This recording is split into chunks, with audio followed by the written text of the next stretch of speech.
The Democratic Party is known for favoring a larger federal government and progressive social policies. But this was not always the case. In 1792, when founding fathers Thomas Jefferson and James Madison formed the Democratic-Republican Party, which would later become the Democratic Party, they wanted the federal government to have a smaller role and more people involved in the democratic process. In 1829, President Andrew Jackson expanded on those principles. He wanted the federal government to further shrink and championed enlarging the electorate from landowners to white men of all socioeconomic classes.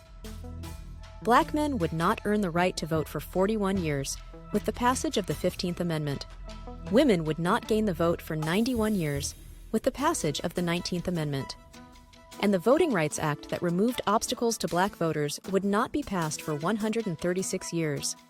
Jackson's successful presidential campaign was the origin of the Democratic Party symbol, the donkey. His opponents called him a jackass, a mascot that his supporters adopted.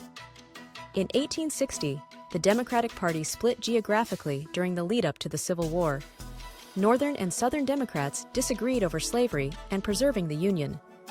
When the South lost the Civil War in 1865, the Democratic Party lost its national prominence for several generations, while the Republican Party of President Abraham Lincoln dominated the political landscape.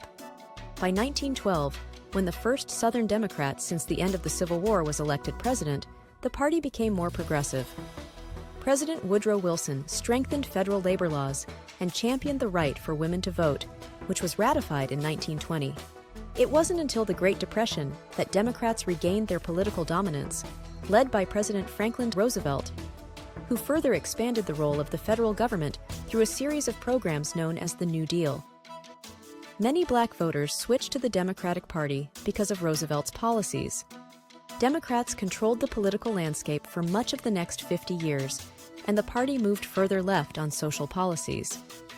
In the mid-1960s, President Lyndon Johnson passed civil rights legislation, as well as large government social programs, which alienated white Southern Democratic voters, many of whom joined the Republican Party. In recent decades, Democrats and Republicans have traded control over the presidency. President Barack Obama, the first black president, expanded the government's role in healthcare with his signature Affordable Care Act, also known as Obamacare.